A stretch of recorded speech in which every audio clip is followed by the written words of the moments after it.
I am Tanya and you are watching our channel Tasty Food is Fun.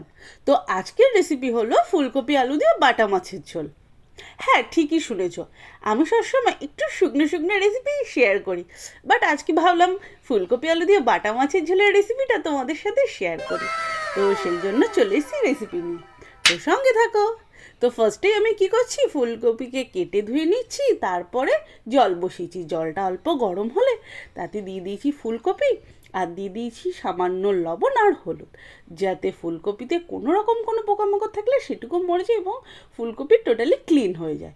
আর যখন তুমি হালকা ভাপিয়ে নেবে সেক্ষেত্রে ফুলকপিটা খুব তাড়াতাড়ি সফটও হয়ে যায়। ওকে, আচ্ছা চলো, ফুলকপি তো ওইদিকে সিদ্ধ বসিয়ে দিয়েছি, কিন্তু মাছের কি হবে?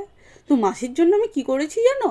প্রথমে আমার বরকে ডেকে তুলেছি ঘুম থেকে, উঠছিল না, তাই কম্বল টেনে নিয়ে জল ঢেলে দিয়েছি। তারপরে ঠান্ডার মধ্যে ঠেলে ঠেলে বাজারে পাঠিয়েছি, সেখান থেকে মাছ কিনে মাছ কাটিয়ে নিয়ে এসে ধুয়েও দিয়েছে বেচারা। मस्त जोक मारा रे ये हंस रे हलकट हंस এরপরের কাজ হলো ভালো করে নুন আর হলুদ মাখিয়ে মাছটা আমার ভাজতে হবে, তার কারণ বেচারা মাছ ভাজতে পারে না, শেখাতে হবে। হ্যাঁ, তাহলে আমার একটু কষ্ট কম হবে। তো মাছকে ভেজে নিচ্ছি যাতে একটার সাথে একটা না লাগে, সেই জন্য ভালো করে তেলটাকে গরম করে তারপরে মাছ ভাজতে দেবে। দেন ওই তেলের মধ্যে দিয়ে দাও ফুলকপিকেও মোটামুটি ভেজে নাও। এবার আসি একটা কথায়, অনেকে বলে যে মাছ ভাজার তেলে নাকি বাকি জিনিস ভাজলে সেটা গন্ধ লাগে, কিন্তু আমি এটাই বুঝলাম না, যেই তরকারিটা আমি মাছ দিয়েই রান্না করব, তো সেই তরকারি মাছ ভাজার তেলে ভাজলে কি হবে? যাই হোক, এটা যার যার পার্সোনাল চয়েস।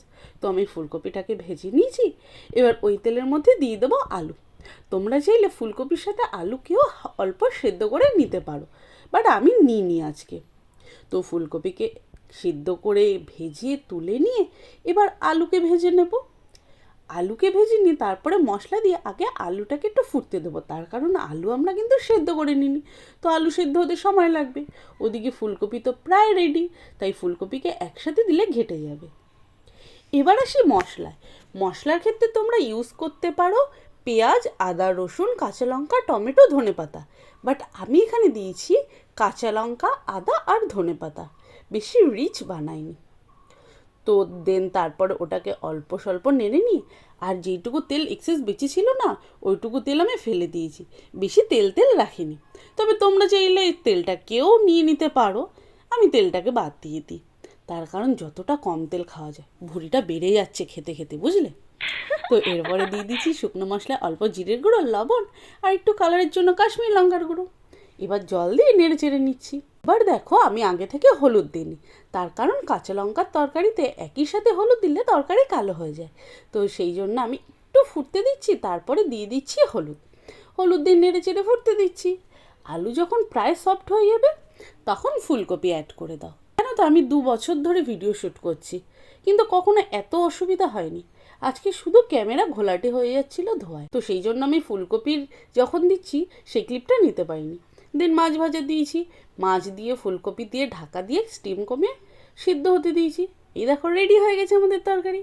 এবার কি করবে? রুটির সাথে নয়, গরম গরম ভাতের সাথে ট্রাই করো ফুলকপি আলু দিয়ে বাটা মাছের ঝোল।